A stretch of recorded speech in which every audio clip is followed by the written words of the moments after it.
On ne nous avait pas menti, le nouveau quintet, ça paye beaucoup mieux que l'ancien. Le fait de supprimer ce fameux rapport 4 sur 5 qui plombait tous les gains des heureux gagnants, pratiquement 35% de la masse était consacrée à payer ceux qui avaient le 4 sur 5, eh bien on s'aperçoit que désormais l'ordre est intéressant, le désordre l'est également, et les bonus 3 et les bonus 4 finalement ne sont pas chiches, mais représentent vraiment de l'argent. Donc le nouveau quintet vous plaît, vous pouvez me retrouver régulièrement sur Canal Turf pour jouer notamment sur les paris supports de ce jeu le samedi et le dimanche. Ciao.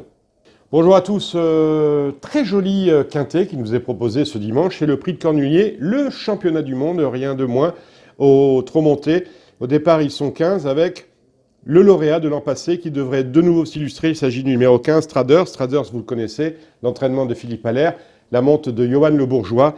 Il vient de très bien faire et à mon sens, il ne devrait pas être battu dans cette épreuve. Il vient de très bien faire après avoir gagné à l'attelé en se classant deuxième derrière un certain Billy au trop monté. Justement, Billy, on le retrouve ici avec le numéro 14. Billy est déféré des 4 pieds, ça ne lui arrive que très rarement. Pas sûr que le déferrage l'améliore. Il vient d'ailleurs de battre Traders en étant totalement ferré. Et Billy, c'est un cheval qui parle de loin, qui enroule et qui sait finir ses courses. Son dernier kilomètre est finalement assez impressionnant. 14-15, 15-14. Pour moi, ce sera un 15-14. Ce sont en tout cas les deux bases absolues de ce quintet. Et puis ensuite, eh ben, c'est la bouteille à l'encre parce que finalement, on remarque que les chevaux se tiennent de près. Attention, le prix de Cornulier est quand même une épreuve qui est souvent propice, on l'a vérifié par le passé, chaque année pratiquement, à de très grosses surprises, et il y en aura, croyez-moi. Donc 14 et 15, base absolue.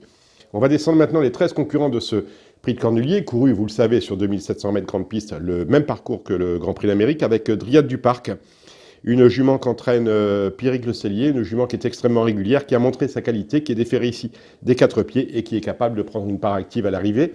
Elle sera assez jouée. Comme l'autre 6 ans de la course, Dexter Fromentreau, qui possède cette qualité de suivre tous les trains et surtout d'avoir lui aussi un très bon finish, notamment dans les 600 derniers mètres, où en filant, il est capable d'entrer dans la bonne combinaison du quintet. Donc là, ce Dryade du Parc, on retient, comme on retient le numéro 9, Dexter Fromentreau. Je laisse de côté le numéro 2, Crazy Horse. À mon avis, ça va être assez compliqué. Sébastien Garato présente Carla du Châtelet. Ça va être là encore assez difficile, même associé à l'un des hommes du meeting d'hiver de Vincennes, François Lagadec. Donc on laisse tomber. On y compte du côté de Richard Westering qui nous présente Étonnant, qui est un fils de Timoko, que monte David Thomas. Là encore, un cheval qui a montré une qualité certaine, mais à mon avis, à 5 ans, attaquer les vieux, c'est assez difficile. J'aime beaucoup la candidature du 5, Captain Sparrow, parce que je connaissais bien sa maman, au lit du Locton, qu'entraînait d'ailleurs Philippe Allaire. Son papa n'est autre que Rudy Cash. C'est une origine en or et un cheval qui est, lorsque je vous ai parlé d'Oli du Locton, en plein, qui était une championne autre-montée, en plein dans sa discipline. Il va y avoir 40 contre 1. Il mérite un petit chip, retenez bien son nom. Je laisse de côté le numéro 6, Blouma Déripré, un peu à tort, parce qu'elle est finalement assez régulière et elle fait ce qu'on lui demande, et elle dépend d'un entraîneur en forme, à savoir Grégory Torel, attention à elle. Le numéro 7, Cassat, c'est une chance également, chance régulière, parce que tout le monde a la sienne ici, en valeur, elle a sa place dans les 5-6 premiers.